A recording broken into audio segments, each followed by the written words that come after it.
ሰላም ጤና ይስጥልኝ። ታማኝ የመረጃ ምንጭ ሆነው ከሎሚ ሚዲያ የሰዓቱ አርዕስተ ዜናዎች ይዘንላችሁ ቀርበናል። ከሀገር ውስጥ ፖለቲካ እስከ ቀጠናው የጸጥታ ሁኔታዎች ድረስ የተሰሙ አበይት መረጃዎችን ባጭሩ አስቀድመን እናደምጣቸዋለን።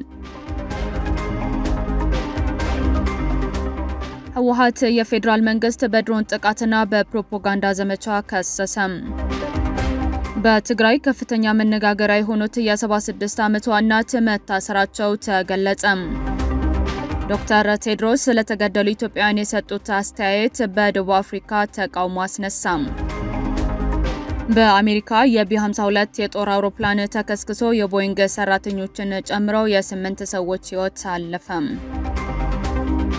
ለአሁን ያዝናቸው አርዕስተ ዜናዎች በከፊል እነዚህ ነበሩ። አሁን ደግሞ የክስተቶቹን ዝርዝር መረጃ ምክንያቶችና ተያያዥ ትንታኔዎች ሰፋ አድርገን ወደምናይበት ወደ ዋና ዋና ዜናዎች እንሻገራለን። አብራችን ቆዩ።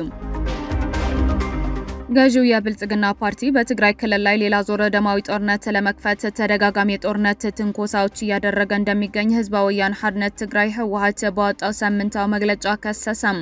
ድርጅቱ ባወጣው መግለጫ የፌዴራል መንግስት በትግራይ የተለያዩ አካባቢዎች ላይ ተደጋጋሚ የድሮን ድብደባዎችን እየፈጸመ እንደሚገኝና ሰራዊቱ ወደ ክልሉ በማንቀሳቀስ ላይ መሆኑን ገልጿል። አክሎም ክልሉ አሁንም በከፊል እገዳ ውስጥ በመሆኑ ህዝቡ በመሰረታዊ ሸቀጦችና መድኃኒት እጥረት እየተሰቃየ ነው ብለዋል። በተለይ በትግራይ ማዕከላት የሚገኙ ተፈናቃዮች ወደ ቀያቸው ከመመለስ ይልቅ ላለፉት 3 ወራት የሰብአዊ እርዳታ ተቋርጦባቸው ለክፉ ችግር መጋለጣቸው መግለጫው ጠቁሟል። ህወሓት በመግለጫው መንግስት ለጦርነት እያደረገ ያለው ዝግጅት ለመሸፈን ሲል ከፍተኛ የፕሮፓጋንዳ ዘመቻ መክፈቱን ገልጿል። በትዕግስት ለሰላማዊ መፍትሄ እየተወተወተ ያለው የትግራይ ህዝብና አመራር መንግስት ገልብጦ በትንኮሳ እየከሰሰ ይገኛል ሲል ድርጅቱ ወቅሷል። ይህን አካሄድ ዓለም አቀፉ ማህበረሰብ ለማታለልና ለሌላ ዙር ግጭት መንገድ ለመጥረግ የሚደረግ የፖለቲካ ሴራ ነው ሲልም ስጋቱ ገልጿል። ህወሓት የክልሉ መንግስትና የህዝቡ ጽኑ እምነት አሁንም ቢሆን በትግራይ ያሉ ማንኛውም ጥያቄዎችና ልዩነቶችን በአስቸኳይ በውይይትና በድርድር መፍታት አለባቸው የሚል መሆኑን በመግለጫ ተደግሟል። ይሁን እንጂ የብልጽግና ስርዓት ይህንን የትግራይ ህዝብ ትዕግስት እንደ ድክመት በመቁጠር ወታደራዊ ዝግጅቱን አጠናክሮ ቀጥሏል ብለዋል። ህወሓት ሳምንታዊ መግለጫ በማጠቃለያው የትግራይ ህዝብ ከህልውና ጋር በተያያዘ ለሚሰነዘርበት ማንኛውም ጥቃት ራሱን የመከላከል ተፈጥሯዊ መብት እንዳለው አሳውቋል። ህዝቡ የተደቀነበትን የደህንነት ስጋት በንቃት በመረዳት ከመከላከያ አቅሞችን ጎን እንዲሰለፍና ትግሉን እንዲያጠናክር ጥሪ አቅርቧል። ድርጅቱ ህወሓት ዛሬም እንደ ትናንቱ ከሁሉም የክልሉ መከላከል አቅሞች ጋር በጋራ በመሆን የህዝቡን ደህንነትና የራሱን እድል በራሱ የመወሰን መብት ለማረጋገጥ መሪነቱን እንደሚወጣ አስገንዝቧል። በትግራይ ክልል እንደርታ ወረዳ ፈለገማያት አካባቢ ነዋሪ የሆኑት የ76 ዓመቷ አንጋፋ እናት ወይዘሮ አኸዛ ሕሉፍ በዛሬው ዕለት በወረዳው የጸጥታ ኃይሎች በቁጥጥር ስር መዋላቸው ተሰማም። እድሜያቸው የገፋው እኚህ እናት በገጠር ከሚገኘው መኖሪያ ቤታቸው ከተያዙ በኋላ ወዲያው በመቀለ ከተማ ደብረ ዳሞ አካባቢ ወደሚገኘው የወረዳ ፖሊስ ጣቢያ እንዲወሰዱ መደረጉን ታውቋል። ፖሊስ እናቲቱ በጣቢያ አሳድሮ ምርመራ እንዲካሄድባቸው ለቤተሰቦቻቸው ማሳወቁን ምንጮች ጠቁሟል። የላንዳ ሪፖርት ዋና አዘጋጅ ሙልጌታ አጽባሃ ዛሬ አመሻሽ ባወጣው መረጃ መሰረት ወይዘሮ አኸዛ ሕሉፍ ከ6 ቀናት በፊት ከሚዲያው ጋር በነበራቸው ቆይታ በወቅታዊ የትግራይ ጉዳዮች ላይ ሰፊ ማብራሪያና አስተያየት ሰጥተው ነበር። ይህ የሰጡት ቃለ መጠይቅ በማህበራዊ ሚዲያዎችና በህዝቡ ዘንድ በከፍተኛ ሁኔታ መነጋገሪያ ሆኖ መሰንበቱን የሚታወስ ሲሆን እስራቱ ከዚህ ቃለ መጠይቅ ጋር ሳይያያዝ እንዳልቀረ ይገመታል። እኚህ እናት ከሚዲያው ጋር ቆይታ ባደረጉት ወቅት ከባድ የጤና እክል አጋጥሟቸው ጸበል በመጠመቅ ላይ እንደነበሩም ተመላክቷል። ወይዘሮ አኸዛ ሕሉፍ በቅርቡ በተካሄደው የትግራይ ጦርነት አንድ ልጃቸው በሰማዕትነት ያጡ እናት መሆናቸውም ታውቋል። እድሜያቸው የገፋና የጤና እክል ያለባቸው እናት መታሰራቸው በቤተሰቦቻቸውና በአካባቢው ነዋሪ ዘንድ ከፍተኛ ስጋትን ፈጥሯል። በአሁኑ እስራታቸው መነሻ የሆነው ምክንያት ምን እንደሆነ ግን ከወረዳው ጸጥታ መዋቅር እስካሁን የተሰማ ምንም አይነት ይፋ ማብራሪያ የለም። የአረንጓዴ አሻራ መርሃ ግብር ለኢትዮጵያ ተራራዎች መሸርሸር፣ ለአፈር መጋዝና ለውሃ መድረቅ ፍቱን መፍትሄ ከመሆኑ ባለፈ የሀገሪቱ ሉዓላዊነት መገለጫ መሆኑን ጠቅላይ ሚኒስትር አብይ አህመድ አስታወቁም። ጠቅላይ ሚኒስትሩ የዘንድሮው ሀገራዊ የአሻራ መርሃ ግብር በዛሬው ዕለት በቢሾፍቱ ከተማ በመገኘት በይፋ አስጀምረዋል። በማስጀመሪያ ስነ ስርዓቱ ላይ ንግግር ያደረጉት ጠቅላይ ሚኒስትር አብይ የዘንድሮ መርሃ ግብር ተስፋን መከተል በሚል መሪ ቃል መዘጋጀቱን ገልጿል። የመሪ ቃል የነገን ብሩህ ታሪክ ዛሬ ላይ በጋራ መጻፍ ያለንን ቁርጠኝነት የሚያሳይ ነው ብለዋል። ተስፋ መከተል የተስፋችን ስሮች ወደ ታች እንዲሰርጉ፣ የብልጽግና ግንዶች ወደ ላይ እንዲያድጉና የችግኞችን ፍሬ የሚበሉና የሚሸጡ የሀገር ሀብት እንዲሆኑ የሚያስችል መሆኑን በዝርዝር አብራርተዋል። የአረንጓዴ አሻራ ንቅናቄ የነገን ብሩህ ተስፋ ሰንቆ የሚተገበር መሆኑን ያመላከቱት ጠቅላይ ሚኒስትሩ የታሪክ አነጻጻሪ ምስል በመጠቀም መልእክቶቻቸውን አስተላልፈዋል።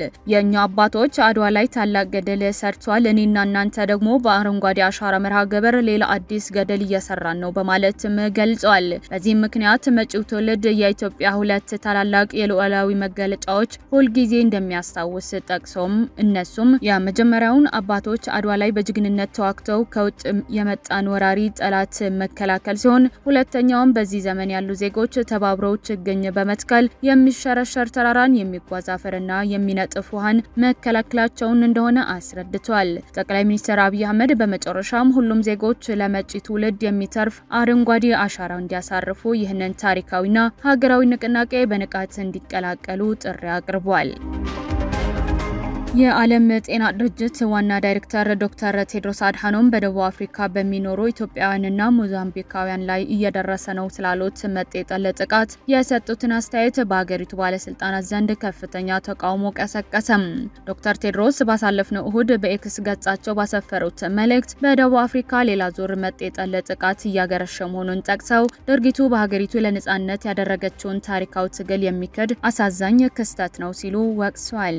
ዋና ዳይሬክተሩ በቅርቡ ቢያንስ 5 ኢትዮጵያውያንና 5 ሞዛምቢካውያን መገደላቸው፣ በሺዎች የሚቆጠሩ ቤተሰቦች ደግሞ ለህይወታቸው በመስጋት እየተፈናቀሉ መሆኑን በምሳሌነት አንስተዋል። በደቡብ አፍሪካ ዓለም አቀፍ ግንኙነትና ትብብር ሚኒስቴር የውጭ ጉዳይ ሚኒስቴር በበኩሉ የዶክተር ቴድሮስ አስተያየት የተዛባ መረጃ ላይ የተመሰረተ ነው ሲል ውድቅ አድርጎታል። የሚኒስቴሩ ቃል አቀባይ ለቢቢሲ እንደተናገሩት መንግስት በዜጎች ህይወት መጥፋት ቢያዝንም ለሞቱ መንስኤ ግን መጤጠል ጥቃት እንዳልሆነ አስተባብለዋል።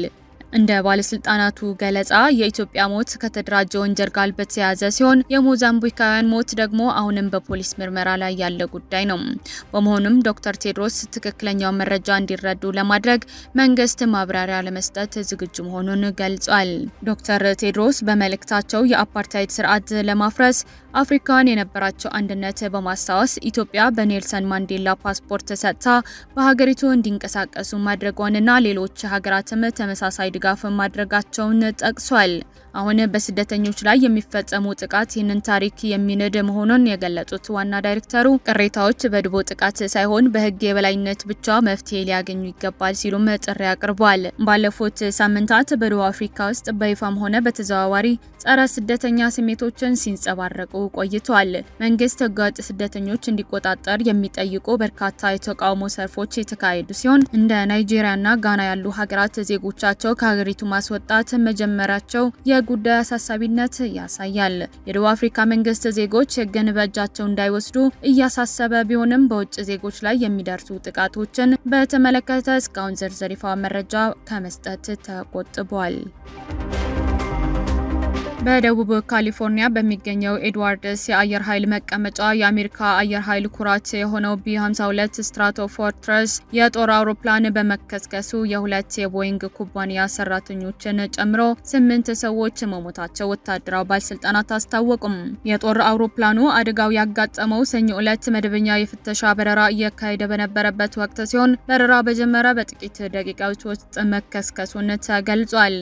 የአየር ኃይል መቀመጫ አዛዥ ኮሎኔል ጄምስ ሄይስ በሰጡት መግለጫ ዛሬ በኤድዋርድስ አየር ኃይል መቀመጫ እጅግ አሳዛኝ ክስተት ተፈጥሯል። ወታደሮቹን፣ ንጹሃን ዜጎችንና የመንግስት ኮንትራት የነበራቸው ሰራተኞችን ጨምሮ 8 ታላቅ አሜሪካውያንን አጥተናል ብለዋል። የመጀመሪያ ደረጃ ሪፖርቶችን ከአደጋ አስከፊነት የተነሳ ሊተርፍ የሚችል ሰው እንዳልነበረ ያሳዩ ሲሆን የሟቾች ዝርዝር መረጃ መጀመሪያም ለቤተሰቦቻቸው ከቀረበ በኋላ ለህዝብ ይፋ እንደሚሆን ታውቋል።